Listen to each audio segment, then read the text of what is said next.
If we use the quadratic formula here. Yes, that solves it. We did it. Welcome to Guy and Lee X. Hello friends, आज हम math class 10th के जितने भी important question है वो chapter wise करेंगे। इन क्वेश्चनों को करने के बाद आपको बोर्ड का बिल्कुल डर खत्म हो जाएगा। ठीक है, तो मेरे साथ इस वीडियो में लास्ट तक बने रहना और पसंद आए वीडियो तो लाइक शेयर एंड सब्सक्राइब जरूर करना। तो आज हम सबसे पहले क्लास 10th का फर्स्ट चैप्टर देखते हैं, रियल नंबर। इसमें पहला क्वेश्चन क्या है, find the sum of exponent of prime factor in the prime factorization of 196। मतलब क्या है, 196 का हमें क्या निकालना है, प्राइम फैक्टराइजेशन निकालना, फैक्टर निकालना और उसके एक्सपोनेंट का सम। एक्सपोनेंट का मतलब क्या होता है, उसकी पावर का सम निकालना। तो सबसे पहले क्या करेंगे हम, मैं इसको आपको यहां पे बताता हूं। 196 का क्या करेंगे हम, एलसीएम निकालेंगे। एलसीएम निकालने का तरीका पता ही होगा आप सबको।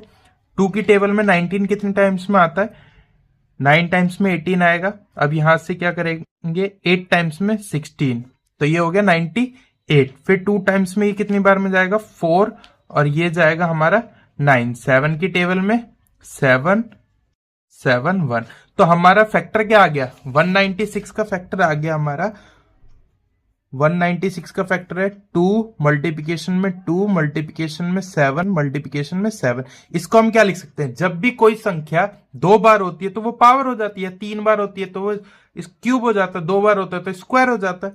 तो ये क्या होगा, 2 की पावर 2 मल्टीप्लिकेशन में 7 की पावर 2। अब क्वेश्चन के अंदर हमें ये बोल रखा है कि हमें क्या निकालना है, एक्सपोनेंट का सम निकालना है।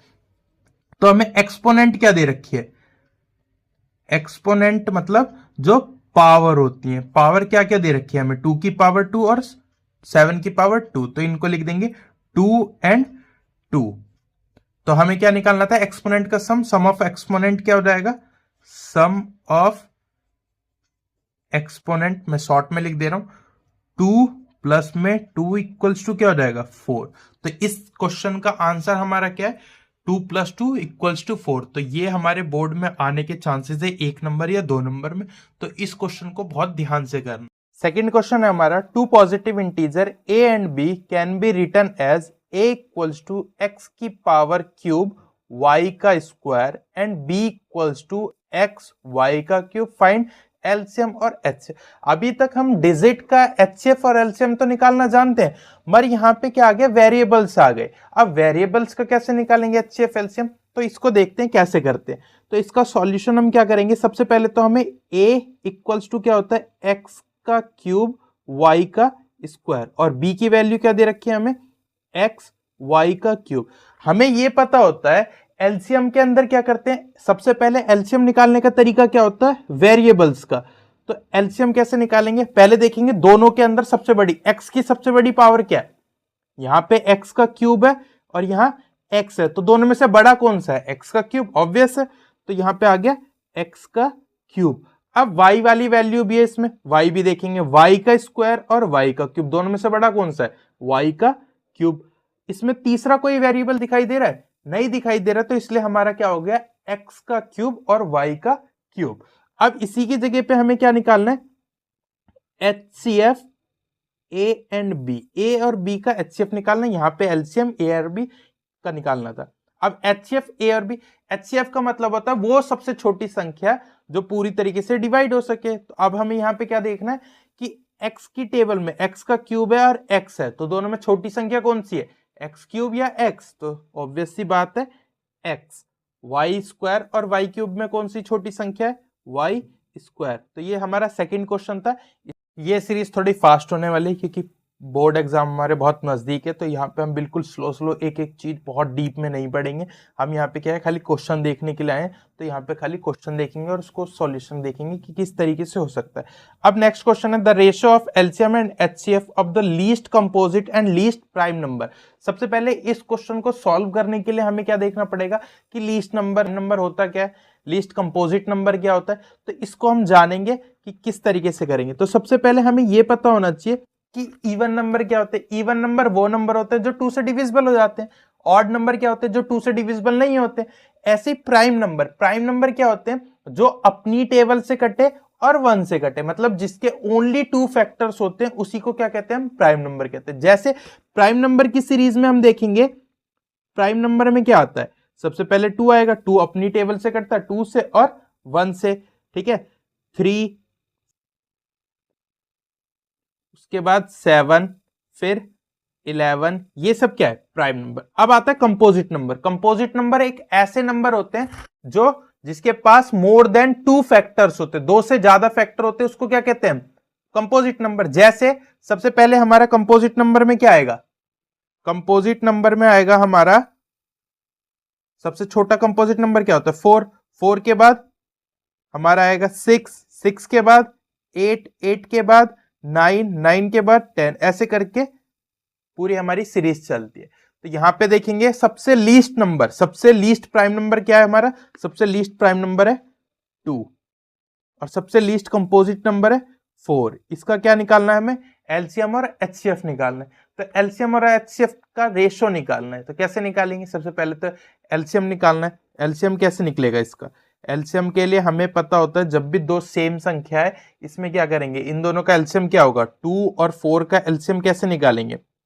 या तो हमारे पास पूरा प्रोसेस है कि हम इसको ऐसे करें 2 और 4, 2 1 जा 2, 2 2 जा 4, तो इसका एलसीएम क्या आएगा? 4। और नहीं तो हमें जब भी पता है कि सेम डिजिट वाली संख्या जब भी रहती है तो उसका एलसीएम क्या आएगा? 4 आएगा यहाँ पे, ठीक है, क्योंकि 2 की टेबल में भी 4 आता है और 4 की टेबल, ऐसी सबसे छोटी संख्या लेनी है जो दोनों की टेबल में आए, तो हमारा 4 हो गया, ठीक है। एचसीएफ क्या हो गया? सबसे छोटी संख्या जो इसके फैक्टर हो। सबसे छोटा फैक्टर क्या है इसमें? 2 है, तो एचसीएफ क्या हो गया हमारा? 2 हो गया। तो ये हमारा क्या हो गया? इसका अब रेशो निकालना। रेशो कैसे निकालेंगे? एलसीएम डिवाइड बाय एचसीएफ, तो एल डिवाइड बाय एच, यहाँ हो गया 4 डिवाइड बाय 2, तो ये 2:1, इसका आंसर है हमारा ये।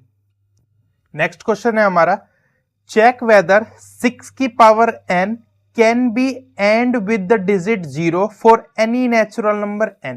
हमें इस क्वेश्चन को करने से पहले ये जानना होगा कि किस डिजिट के लास्ट में किसका यूनिट डिजिट 0 आता है। तो 0 आने की कंडीशन क्या है? वो 10 होना चाहिए। अब 10 के फैक्टर क्या होते हैं? 2 मल्टीप्लाई में 5। मतलब क्या है कि अगर किसी भी संख्या के लास्ट में हमें 0 लाना है तो उसके फैक्टर क्या होने चाहिए? प्राइम फैक्टर उसके 2 और 5 होने चाहिए। अब यहां पे देखते हैं, यहां पे हम लिखेंगे क्या इसमें? in any number and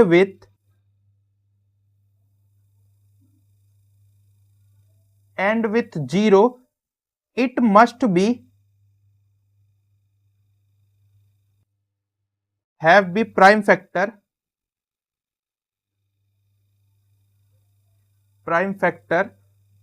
2 and 5। तो किसी भी संख्या के लास्ट में अगर हमें 0 चाहिए, उसका यूनिट डिजिट 0 चाहिए, तो उसके लिए हमारा प्राइम फैक्टर क्या होना चाहिए? 2 और 5 में। बट इसमें क्या दिख रहा है हमें? बट 6 की पावर n, 6 की power n there are factor 2 multiply में 3 की power n, so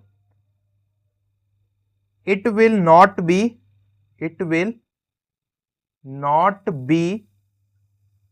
and with 0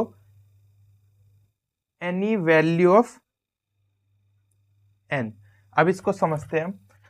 अगर हमने देखा कि किसी भी संख्या को 10 बनाने के लिए उसका यूनिट डिजिट क्या होना चाहिए? वो यूनिट डिजिट बनाने के लिए, 0 बनाने के लिए हमें संख्या 10 चाहिए। 10 का मतलब क्या होता है? 2 मल्टीप्लिकेशन में 5। मगर अगर हम 6 की पावर n क्या है? कोई भी नेचुरल नंबर 1 2 3 4, अगर हम इसको यहां पे करते हैं 6 की पावर 1 रखेंगे तो इसका यूनिट डिजिट 6 आएगा। 6 की पावर 2 रखने पे 6 आएगा। 6 की पावर 3 रखने पे 216 आएगा। तो इसमें हम क्या दिखाई दे रहा है कि हमें ये दिखाई दे रहा है कि अगर हमने n की वैल्यू कुछ भी रखी तो उसका यूनिट डिजिट 0 ना आके कोई और संख्या आ रही है, 6 आ रहा है, 6 आ रहा है, हर में 6 आ रहा है। तो किसी भी डिजिट को 0 बनाने के लिए हमें क्या चाहिए? उसका प्राइम फैक्टर 2 और 5 के रूप में चाहिए।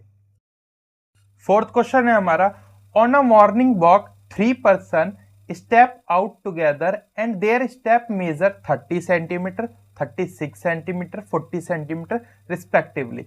What is the minimum distance each should walk तो इस क्वेश्चन को करने के लिए काफी बच्चे इसमें कंफ्यूज रहते हैं कि जहां पे हमने देखा मिनिमम तो वहां लगा दिया एलसीएम, जहां देखा मैक्सिमम या ग्रेटेस्ट तो वहां लगा दिया हमने एचसीएफ।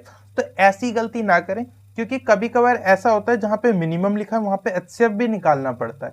तो इस क्वेश्चन को करने के लिए क्वेश्चन को पहले समझो। 3 लड़के हैं, 3 बच्चे हैं जो क्या करते हैं, एक साथ रनिंग पे जाते हैं, वॉकिंग पे जाते हैं सुबह सुबह, ठीक है। वहां पे क्या करते हैं, उनके स्टेप क्या है, एक का 30 सेंटीमीटर है, 36 सेंटीमीटर और 40 सेंटीमीटर है। अब इसको क्या करना है, इसमें बोल रखा है कि what is the minimum distance each should walk, सबसे कम डिस्टेंस तीनों ने क्या वॉक किया। तो इसके लिए हमें क्या पता चल रहा है कि हमें तीनों के नंबर बताने कि तीनों ने मिनिमम कितनी डिस्टेंस तय करी है, मिनिमम कितनी डिस्टेंस तय करी। इसके लिए हम क्या करेंगे, हम अपना एलसीएम निकालेंगे। एलसीएम कैसे निकालते हैं, ये 30 हो गया, 30 के कॉमन फैक्टर क्या होंगे, 2 मल्टीप्लिकेशन में 3 मल्टीप्लिकेशन में 5, और 36 के क्या हो गए, 2 मल्टीप्लिकेशन में 2 मल्टीप्लिकेशन में 3 मल्टीप्लिकेशन में 3, और 40 के क्या हो गए हमारे, 2 मल्टीप्लिकेशन में 2 मल्टीप्लिकेशन में 2 मल्टीप्लिकेशन में 5। ये क्या हो गए, इनके फैक्टर आ गए। अब इसमें सबसे कम क्या है, हमारी सबसे कम वैल्यू निकालनी है, हमें क्या निकालनी है कि सबसे मिनिमम डिस्टेंस, मिनिमम डिस्टेंस का मतलब उन तीनों ने मिलकर मिनिमम कितनी कितनी दूरी तय करी होगी, ठीक है, ये हमें बताना है। तो इसके लिए क्या निकालेंगे, हम एलसीएम निकालेंगे इन तीनों का।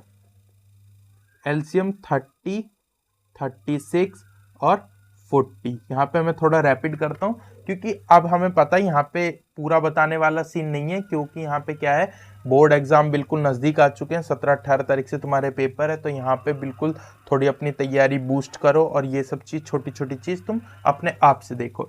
अब क्या है यहाँ पे 2, 3, 5, 2, 2, 3, 3, 2, 2, 2, 5, इन सब में कॉमन क्या आ रहा है। सबसे पहले तो हमें ये दिखाई दे रहा है 2 सब में कॉमन है, 2, 2 सबसे मैक्सिमम पावर क्या है 2 की, 2 हो गए। अब 3 क्या दिख रहा है, 3 की भी पावर कितनी है, 2 है मैक्सिमम, और 5 तो 5 है। इन सब का सम क्या आएगा हमारा, 360 आएगा, ठीक है। ये हमारा सबसे मिनिमम डिस्टेंस हो गया।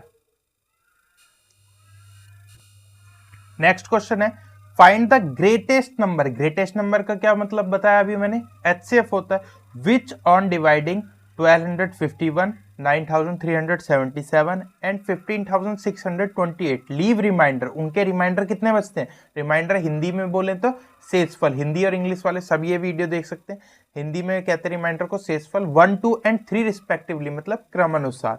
अब यहाँ पे इसको सॉल्व करने का तरीका क्या है, सबसे पहले 151 में से कितना माइनस करना है, 1, क्योंकि उसने रिमाइंडर इतना छोड़ा था 1, वो 1251 में से हम 1 माइनस कर देंगे, क्या आएगा 1250। दूसरी संख्या क्या है 9377, इसमें से कितना माइनस करेंगे हम, 2 माइनस करेंगे। अब 2 माइनस करने से क्या आएगा 9375। उसके बाद फोर्थ संख्या क्या है हमारी 15628 में से कितना माइनस करेंगे 3, तो 15625 आएगा। इनका क्या निकालना है, हमें एचसीएफ निकालना है। अब एचसीएफ निकालने के लिए हमें सीधे सीधे पता है 1250 का क्या निकाल देते हैं, प्राइम फैक्टराइजेशन निकाल देते हैं। 2 मल्टीप्लिकेशन में 5, मल्टीप्लिकेशन में 5, मल्टीप्लिकेशन में 5, मल्टीप्लिकेशन में 5। अब ये मैं मान के चल रहा हूं तुम्हें प्राइम फैक्टराइजेशन निकालनी आती है। अगर जिसको नहीं आती है वो मेरे से अब जब न्यू बैच स्टार्ट होंगे वहां पे सीख लेना, ठीक है। बट अभी फिलहाल के लिए तुमने 1 साल पढ़ाई करी होगी तो उसमें यहाँ पे तुमने इतना तो सीखा ही होगा। तो अब देखते हैं आगे 9375, इसका क्या होगा हमारा 3 मल्टीप्लिकेशन में 5, मल्टीप्लिकेशन में 5, मल्टीप्लिकेशन में 5, मल्टीप्लिकेशन में 5, मल्टीप्लिकेशन में 5। अब 15625 का क्या होगा 5 मल्टीप्लाई में 5, मल्टीप्लाई में 5, मल्टीप्लाई में 5, मल्टीप्लाई में 5, मल्टीप्लाई में 5। अब इसका एचसीएफ क्या है, एचसीएफ क्या होता है, एचसीएफ में हमें सारी संख्याओं का सबसे छोटी डिजिट लेनी। इसमें क्या दिखाई दे रहा है 2 दिखाई दे रहा है जो सब में कॉमन आ रहा है, ठीक है। सबसे छोटी संख्या तो लेनी है बट सब में कॉमन भी आना चाहिए। तो 5 आ रहा है, 5 की सबसे छोटी पावर क्या आ रही है हमारी, 5 की पावर 4 है। तो 5 की पावर 4 का मतलब 5 मल्टीप्लाई में 5 मल्टीप्लाई में 5 मल्टीप्लाई में 5, इसको मल्टीप्लिकेशन करेंगे तो 625 आएगा, ये हमारा आंसर। इसी के जैसे नेक्स्ट क्वेश्चन हम देखते हैं, 3 bells toll at interval 9 minute, 12 minute, 15 minute respectively. If they start telling together, after what time will they next toll together? अब इसमें क्वेश्चन में क्या बोल रहा है, 3 घंटियां हैं, 3 घंटियां 9 मिनट में, 12 मिनट में और 15 मिनट में बचती है। अब वो एक साथ बच चुकी हैं, तो अब दूसरी बार दोनों एक साथ कब बचेंगी? तो इसमें हमें यहाँ पे कोई क्वेश्चन में ना तो लीस्ट नंबर बोला है, ना स्मॉलेस्ट बोला है, ना ग्रेटेस्ट, ना लार्जेस्ट, कुछ नहीं बोला। तो अब हमें यहाँ पे समझ नहीं आ रहा कि हम इसको कैसे करें। तो यहाँ पे इसको करने के लिए अब देखो, जैसे 1 घंटी बची, टन टन टन। अब इसके बाद तीनों मिलके एक साथ कब बजेंगे? तो इसके लिए क्या है, सबसे कम समय चाहिए हमें, लीस्ट नंबर चाहिए। लीस्ट नंबर के लिए क्या निकालते हैं? एचसीएफ। 9 का क्या होगा? 3 मल्टीप्लिकेशन में 3। 12 का होगा 3 मल्टीप्लिकेशन में 4। और 15 का क्या होगा? 3 मल्टीप्लिकेशन में 5। इसको हम आगे और लिख सकते हैं 2 मल्टीप्लिकेशन में 2। तो अब एलसीएम 9, 12 और 15 का क्या होगा? अब हमें ये देखना तीनों के अंदर कॉमन क्या आ रहा है। सबसे पहले कॉमन देखते हैं, 3 तीनों के पास आ रहा है, तो 3 की सबसे बड़ी डिजिट क्या होगी? लीस्ट नंबर में जो सबसे बड़ी डिजिट है, तो लीस्ट डिजिट में सबसे बड़ी डिजिट होगी हमारी 3 की पावर 3। उसके बाद और क्या कॉमन आ रहा है? 5 किसी में नहीं है, तो अब बाकी जो कॉमन छोड़ के अब जितनी संख्या बची उनको भी लिख देंगे हम। यहाँ पे हमारा 4 बचा था, यहाँ 5 बचा। इन सब का मल्टीप्लिकेशन क्या आएगा? 180 मिनट। मतलब नेक्स्ट बार जो वो घंटियां बचेंगी वो कब बचेंगी? 180 मिनट बाद बजेंगी। तो ये इसका नेक्स्ट क्वेश्चन हम देखते हैं। HCF of 65 and 117 is expressed as 65m minus में 117 find m। इस वाले क्वेश्चन में HCF निकालना है और m की वैल्यू निकालनी। सबसे पहले क्या करेंगे? HCF निकालेंगे। और HCF किसका निकालना है? हमें 65 और 117 का निकालना है। तो 65 और 117 का हमें क्या निकालना है? HCF निकालना है। HCF के लिए क्या करते हैं? 5 की टेबल में 13 टाइम्स में गया, 13 वन सा 13। इसको कैसे करेंगे? हमारा ये आएगा 13 की टेबल में जाएगा 13 9 जा 3 3 3 1। ये हमारा HCF। अब HCF में क्या होता है? जो सबसे छोटी डिजिट है, सबसे छोटी डिजिट क्या होगी? 5 मल्टीप्लाई में 13 और दूसरा 13 मल्टीप्लाई में 3 मल्टीप्लाई में 3। कॉमन क्या आ रहा है हमारा? 13। तो HCF क्या हो गया हमारा इन दोनों का? 13 हो गया। तो अब पहले कॉमन फैक्टर लिख लेते हैं। 65 के कॉमन फैक्टर क्या होंगे? 13 मल्टीप्लिकेशन में 5 और दूसरा 117 के कॉमन फैक्टर क्या होंगे हमारे? अभी हमने निकाला 3 मल्टीप्लाई में 3 मल्टीप्लाई में 13। अब इन दोनों का HCF अगर निकालेंगे, 65 और 117 का क्या निकालना है हमें? HCF। तो HCF में क्या होता है? जो दोनों के अंदर कॉमन आ रहा है, दोनों के अंदर कॉमन क्या आ रहा है हमारा? 13। तो ये इसका HCF है। अब इस HCF की वैल्यू क्या? हमें HCF दे कितना रखा है? HCF दे रखा है हमें 65m माइनस में 117। अब यहाँ पे रख देंगे HCF की जगह पे 13, 65m माइनस में 117। ये माइनस था, इधर जाके प्लस, तो ये क्या हो जाएगा? 130 इक्वल्स टू 65m। अब ये मल्टीप्लाई में नीचे आके डिवाइड, तो 65 2 जा 130। तो हमारी m की वैल्यू क्या आ गई? नेक्स्ट क्वेश्चन है हमारा, इफ 2520 इक्वल्स टू 2 की पावर a, 3 की पावर b, 5 की पावर c एंड 7 की पावर d है, then find a plus b minus 2c minus 3d। तो हमें जब इसकी हमें इसका एलसीएम निकालना है और फिर बाद में हमें क्या करेंगे? इसकी पूरी की वैल्यू निकालेंगे। तो सबसे पहले क्या करेंगे? एलसीएम कैसे निकालते हैं? एलसीएम निकालेंगे 2520 की 20 का क्या निकालेंगे? एलसीएम निकालेंगे। इसका कैसे निकालेंगे? 2 की टेबल से कट सकता है ये? यस। 1 2 6 0। अब इसको क्या करेंगे? फिर से 6 3 0, फिर 2 से जाएगा ये 3 1 5। अब ये जाएगा हमारा 3 से, 3 1 3 5। अब जाएगा 5 से 2 1, फिर जाएगा 3 से 7 टाइम्स में, फिर जाएगा 7। तो अब हमारा आंसर क्या आ रहा है? 2 की पावर, अब इसका एक्सपोनेंट पूरा हम दिखाएंगे। 2 5 2 0 का क्या है हमारा? 2 मल्टीप्लिकेशन में 2 मल्टीप्लिकेशन में 2 मल्टीप्लिकेशन में 3 मल्टीप्लिकेशन में 5 मल्टीप्लिकेशन में 3 मल्टीप्लिकेशन में 7। अब हमें यहाँ पे दिखाई दे रहा है क्लियरली कि 2 की पावर क्या है? 3। एक 3 ये है और एक 3 ये है, तो 3 की पावर 2, 5 मल्टीप्लिकेशन में 7। तो हमें बिल्कुल क्लियर दिखाई दे रहा है 2 की पावर a है, 3 की पावर b, 5 की पावर c और 7 की पावर d। इसमें क्या करेंगे, हमें साफ साफ है कि a की वैल्यू यहाँ पे क्या आ रहा है 3 आ रही है, b की वैल्यू आ रही है 2, 5 की c की वैल्यू आ रही है हमारी 1 और d की भी वैल्यू क्या आ रही है 1। इसको इस इक्वेशन में पुट कर देंगे। यहाँ पे पुट करते हैं a plus B minus 2c minus 3d। a की जगह पे रखेंगे 3 प्लस b की जगह पे रखेंगे 2 माइनस का 2 माइनस का 3, तो ये क्या आएगा हमारा पूरा 0 आएगा। तो इस पूरे इक्वेशन की वैल्यू क्या आ रही है हमारी 0 आ रही है। ये हमारी लास्ट वीडियो, ये हमारी स्टार्टिंग वाली, इस वीडियो का लास्ट क्वेश्चन था हमारा। वीडियो पसंद आए तो शेयर, सब्सक्राइब एंड लाइक करो, ठीक है, और ज़्यादा से ज़्यादा वीडियो शेयर करो ताकि हमारा प्रोत्साहन बढ़े और हम और एक्स्ट्रा वीडियो बना सके तुम्हारे लिए, क्योंकि तुम्हारे बोर्ड एग्जाम बिल्कुल नज़दीक आ चुके हैं। Thank you, bye bye. Like, share and subscribe. Thank you for watching.